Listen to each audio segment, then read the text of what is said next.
Okay. As you can see, we have a slightly different mission today. Whereas ordinarily, I would take a reference image and then try and draw that reference image.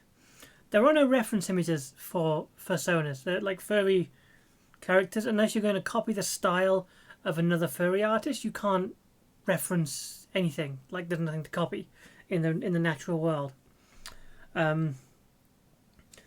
So I figured rather than go, starting from the point of I'm going to copy such and such an artist, which I didn't really want to do, I had this idea of what if you take an animal and try and essentially humanify it. And so today is an experimental sketch sheet to try and figure this out. So I have one reference image, which is Amber from an earlier day. So there's this sort of, it looks kind of like a chicken drumstick thing going on here, where you essentially have the sort of thigh portion there. That is like the calf and the shin, and that whole thing is the foot. Which raises question number one, which is when dogs stand. Let's do the first initial sketch. When dogs stand up, if you sort of imagine you have, that's the back of the dog, that's the chest of the dog, you have the thigh, you have the shin, and then you have this part, and then you have the paw. So that's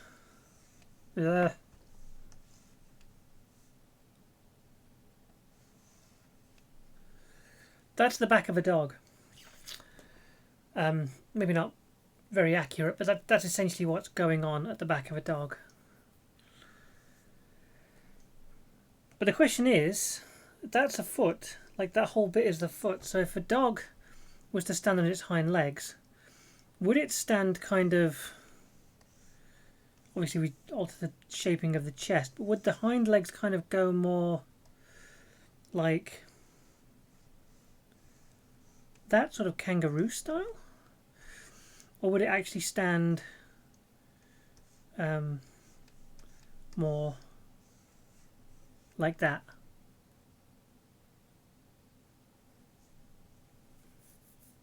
Like with the back upright. So as you think about it, the centre of gravity would have to move this way. So you'd want the paw here.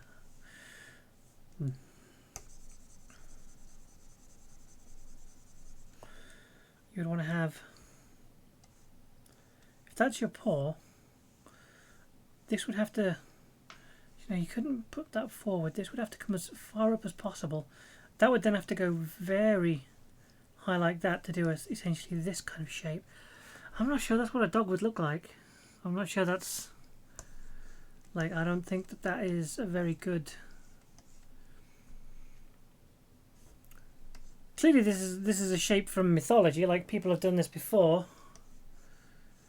Because this is like the shape of the legs of satyrs, the goat-headed demon things. Not demons, they're mythological crew. Although, Satan apparently also has this. That's where the name Satan comes from, is that it was depicted like a satyr, which is an actual folkloric thing where at the middle you'd have like fur there. But I think that when fursuiters do this, they actually go more for the kind of, you have a big paw like so. Oh no, I'm doing that too big. Maybe I should zoom in a bit to make this a bit easier. No, let's go for little sketches first. You have essentially a person's like human legs inside this thing. So you have a human leg, but they put like a bigger paw on it, like that. Like a sort of,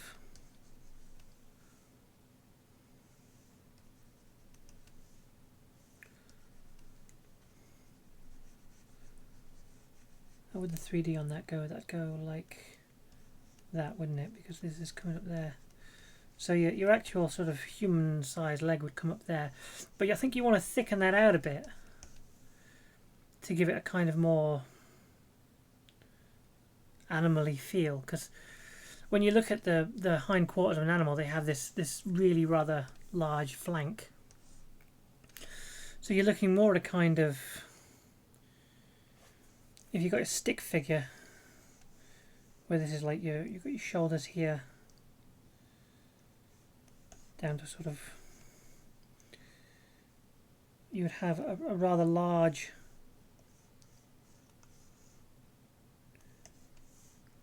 oh yeah, I should have mentioned, I stopped my October art thing early. So Bodtober was meant to be me learning how to draw human bodies, which would have led into this. So that is obviously like, that is that leg is nowhere near long enough for this body, because the leg essentially should be like the entire length of the body again. So let's start with a stick figure.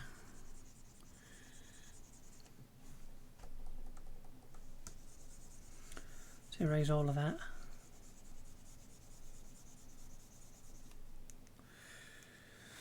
So stick figure wise, we have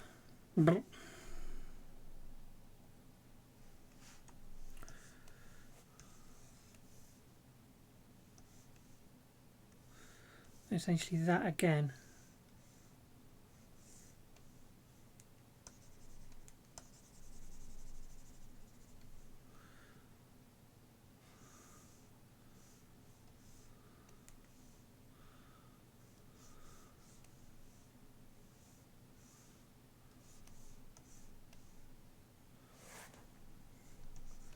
That's kind of the right proportions-ish, I think.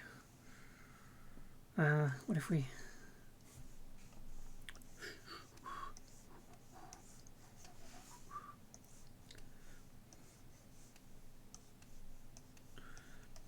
This is the problem that I always have, is I always draw the head too close to the shoulders. I always essentially erase the neck on my characters, which I shouldn't do. I should go up a bit to there. So we have... Let's go for the large head because they are cartoon characters.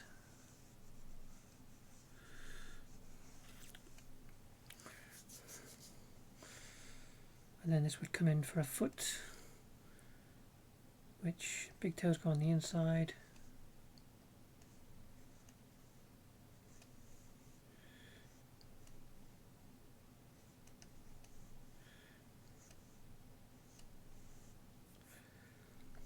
Like that, basically.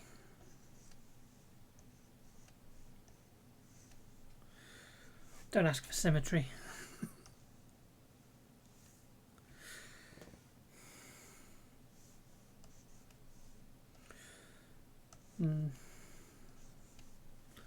Yeah. And the rest of it is just proportion, like you can make the hips wider or thinner or bigger shoulders or whatever. But essentially what you have is that. God, that nose makes it look like a skeleton. I'm just going to get rid of that. There we go. So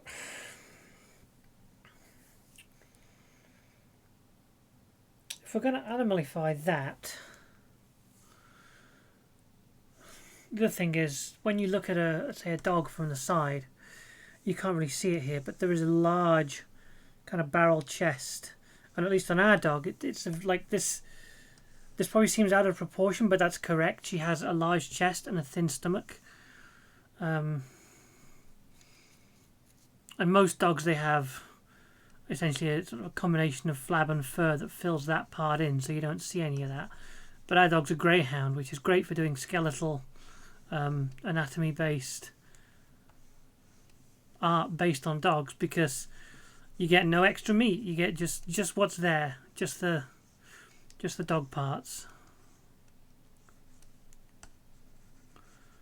You know, you get just your main event.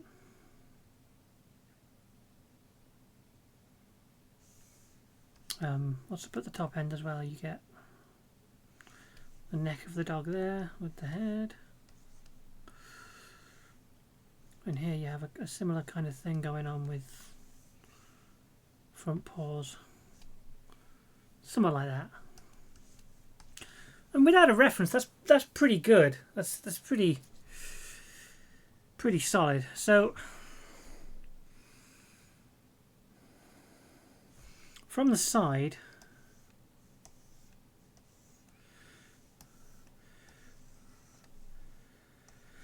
we have the back, the arse, and then again the legs.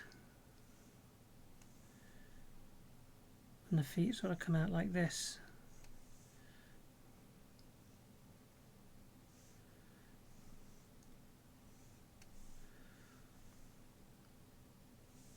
People are probably a little bit larger than that. Let's give them some glutes.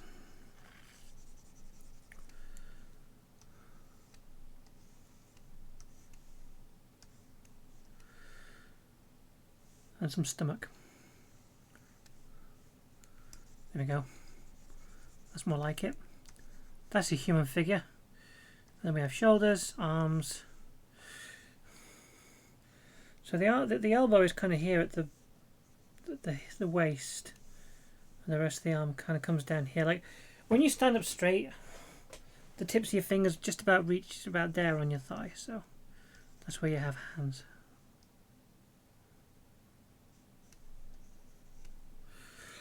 So that's your basic human shape.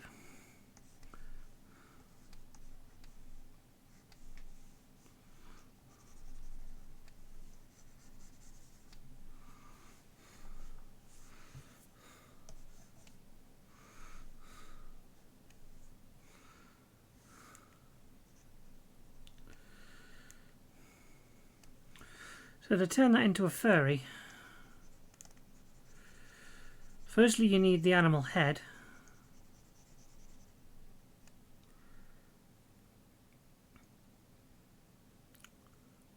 Now the arm, I think we can do fairly easily. I think the arm will be no different. Like the arm is just going to be essentially the same, but with larger, maybe clawed hands. Maybe you're going to have like a you have sort of the central hand, thumb, paw thing, but then like that's enough to make it clearly a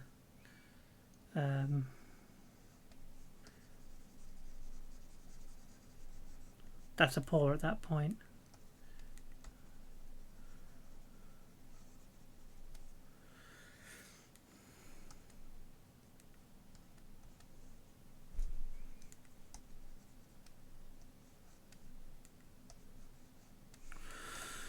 Although interestingly, the dog's paws do have a weird thing going on because they have this. Can I see it on here? You can just about see it here. That's the thumb of a dog. So we would have claws on there. They should technically have all of them, but I think that the third claw on a dog is in a part it all wrong.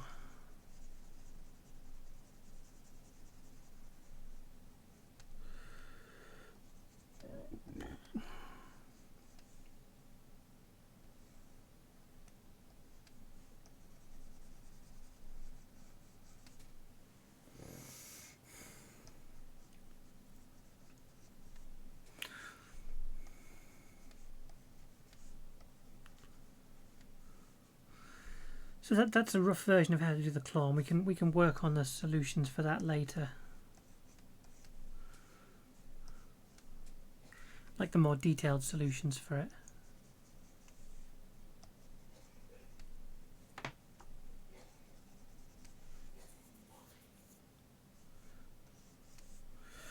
So I'm not too worried about that. But this hind leg thing does worry me. If I just take a copy of that,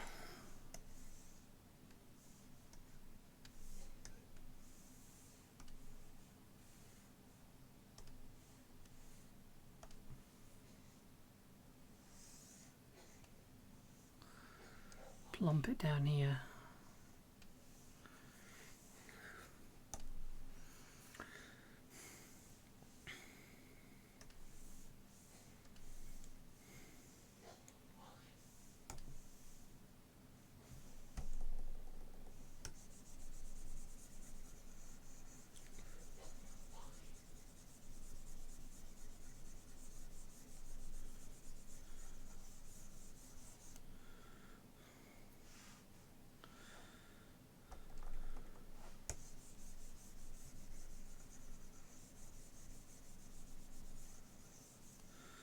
I want to get this light as faint as I possibly can for drawing over it. So a furry then, if it's going to be based on a fursuit,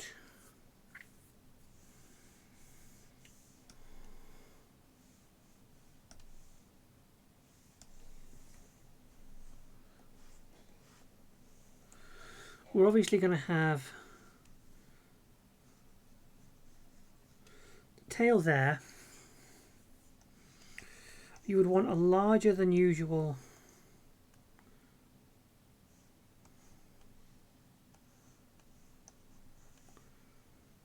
leg. Now would you want the knee higher or lower so that the actual sort of point of the knee here, if this came in this way,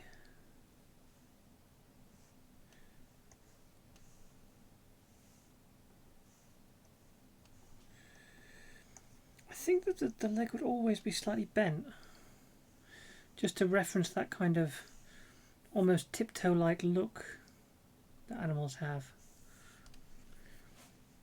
And there is kind of a heel. So I guess you would have the same kind of shape as a foot, but it's going to end with claws, isn't it?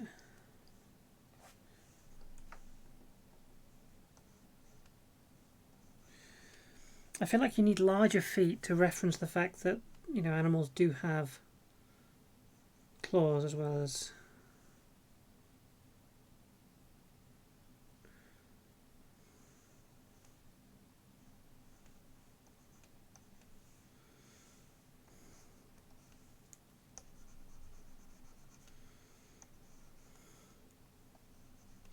oh.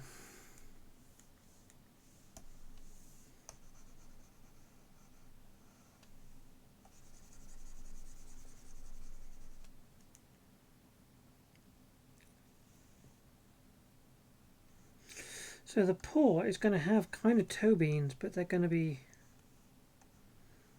like that.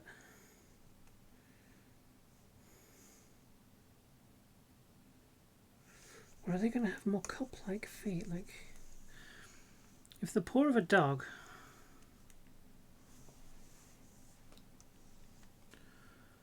kind of has that shape to it, and it looks like a cloven hoof, but if you look at a dog's paw, you essentially have this shape.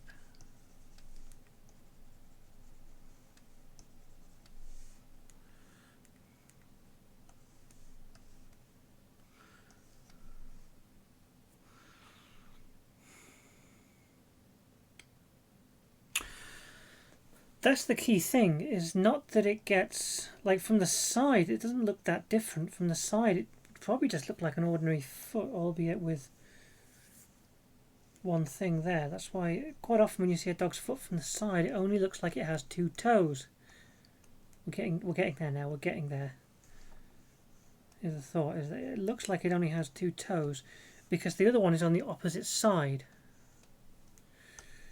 And there's no...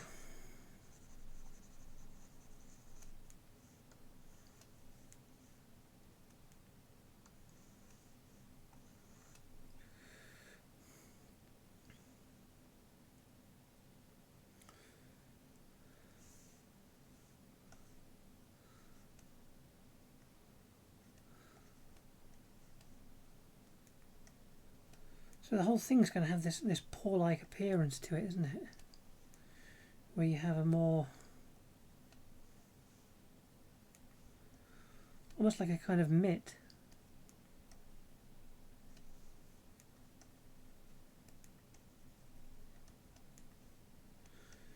So your fingers become... The fingers have to be shorter.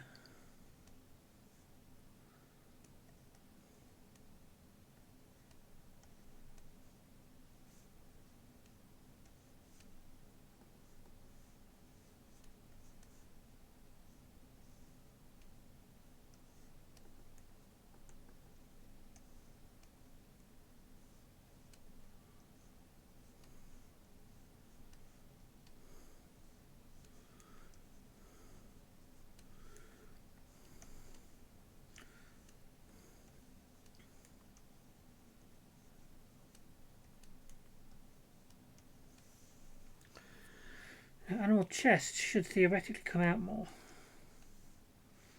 But I suppose you could have a fat animal as well. If I just draw an incidental trouser bulge, yeah, fuck it, why not? Boom. See, because you do have this shape going on, so would that go in like that?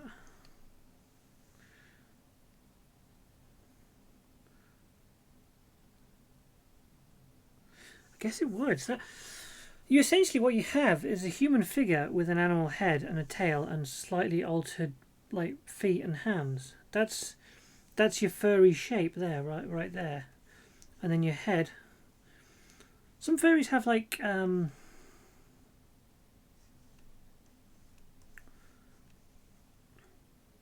this is just from personal observation. Some furries will have like hair and some won't. I guess if they do, you're looking at a sort of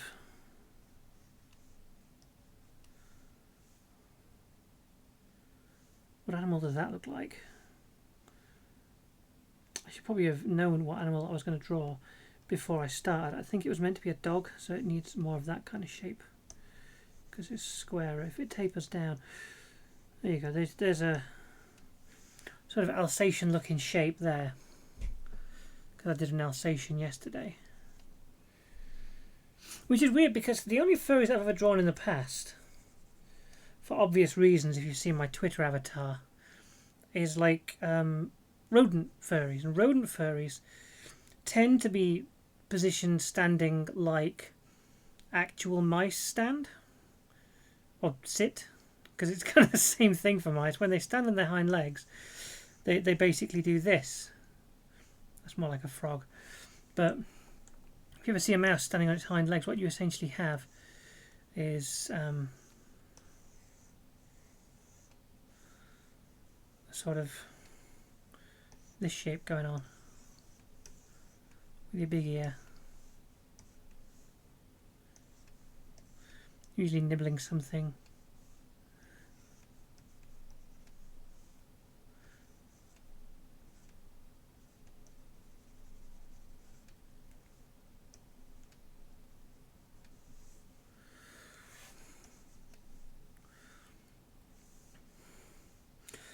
And then I guess if you were going to draw these with hair, if you were going to give them a hairstyle, the hair would sort of come down over this part and sort of back here. Maybe a bit this way. But it wouldn't be able to pass through the ear, or would it go around the ears? Would the ears just pop up through it? Would it have this kind of appearance on the ears? So the ears come up through the hair. I don't know. I do not know. Do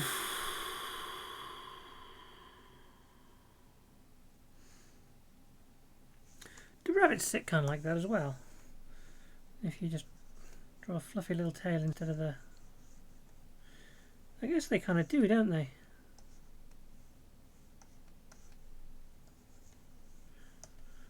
Except they have the...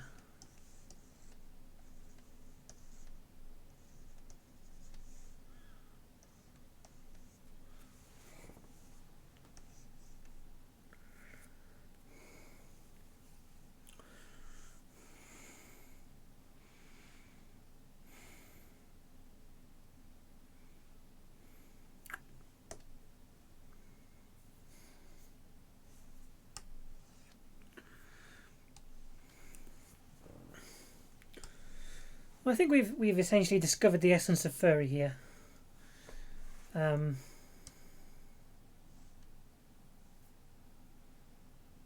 Yeah.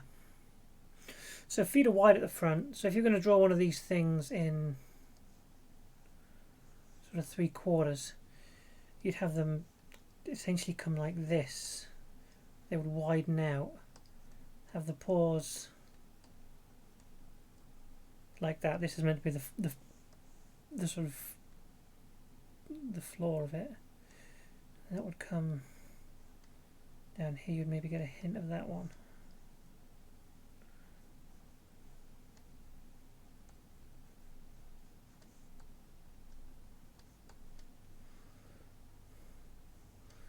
And this would come up here, and that would be your paw.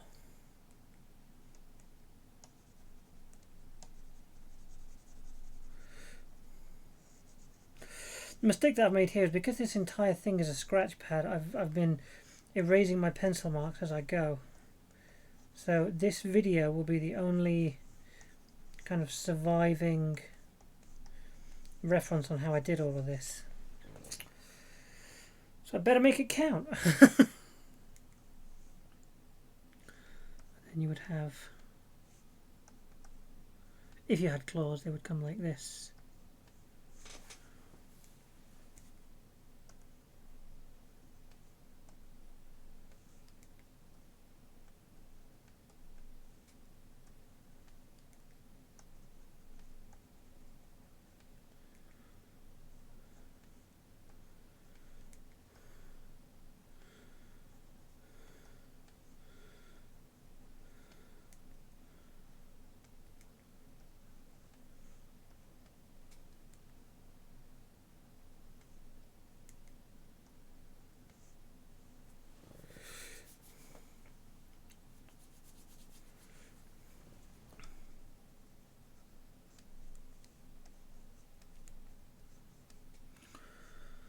I think that this is the winning formula for that, because that is essentially every single animal's foot has that kind of shape to it.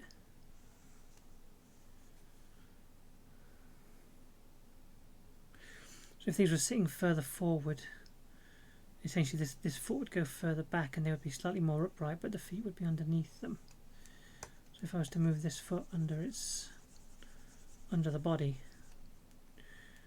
kind of elevate the arse off the ground a bit here, and this would be more like that, that would be more like that.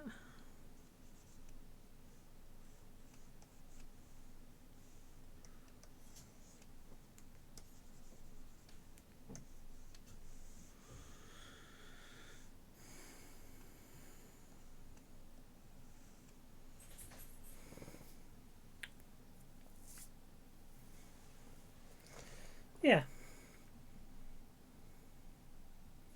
I know there's some people, they have what's, there's a word for it, digitigrade. They have special digitigrade feet, which they wear, which are essentially, it's like if you imagine a human being wearing shoes that kind of strapped here and the foot went down, and then you had like the paw thing here, and you would essentially try and balance on it like a stilt. Like you can get, you can actually get high heels where if your foot goes in it like that, you essentially take a high-heeled shoe, like so, but then you cut the heel off, so you're essentially surviving just on your own balance, and you can stick a hoof there, and so people can treat their shoes like an extension of their body. But they're really difficult to walk in, so yeah. I'm really pleased with that there. I know I only did it sketchy, but that looks like a great shape for a foot. Like if I came back and did the same thing here, I feel like that's what you got to go for. That look, like that's your arc right there. So for this foot, if I bring this back to here, this one in here, and then essentially bit of a curve there, a bit too much of a curve there, Bit of a curve there. And then this comes up. And then that goes up like that.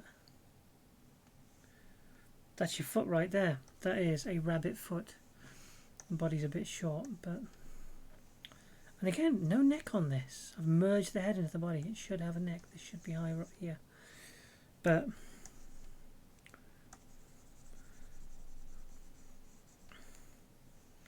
See, now it actually looks like a rabbit.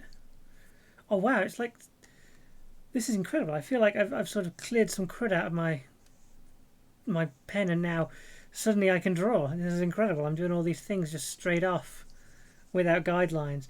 I once heard that you have to get a certain amount of just sort of yak out of your system when you're drawing things, and that if you can do that, suddenly the good art will come forward from your hands. And it really does feel like that's just happened. I feel like I'm currently on fire. No doubt it'll not last very long, but yeah, you see, I'm back to doing this crap again.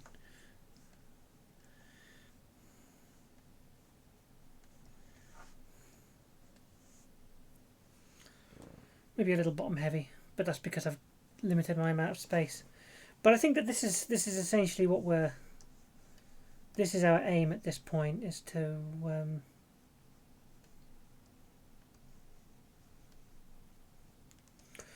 I am noticing something about rodent features now, and that is that if you draw rodent features, you want an upward curve and then the in on the nose, or kind of up like that. That's your muzzle shape. I wonder if it's the same for dogs. If that went up a bit and then that went like that, that would...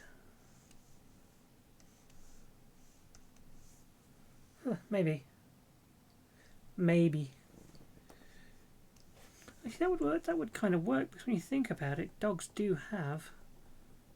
How long ago was that? Dogs do have this kind of thing going on at the jaw, don't they? And that would go down there.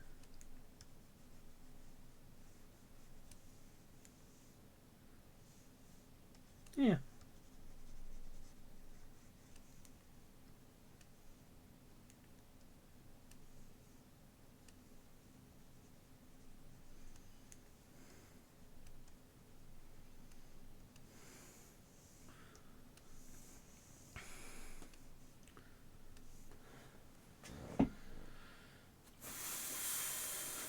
And then, of course, if you want to do sexy furry art, you just have to give it a massive pair of badonkers.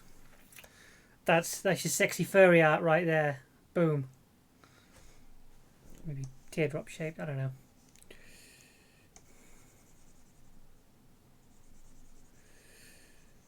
It depends what you're into. So some of them, they're like just bags of jelly stapled to the front. Or then you look at the art of Michelangelo, and he did not know how to paint tits at all. Very clearly just used male models and grafted on lumps in the painting.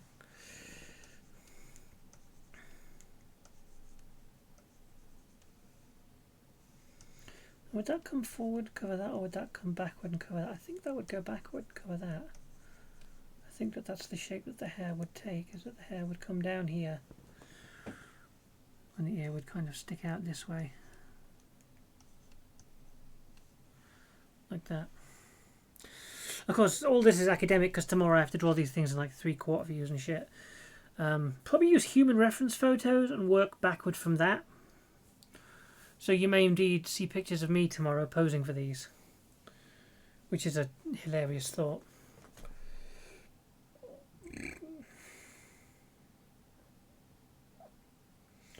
Right.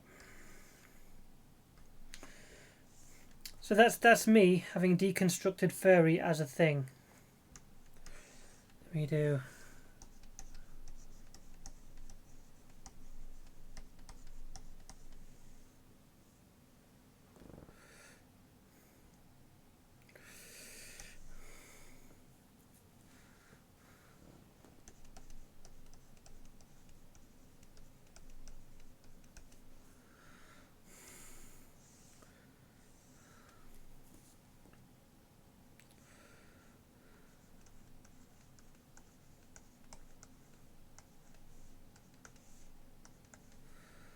There we go.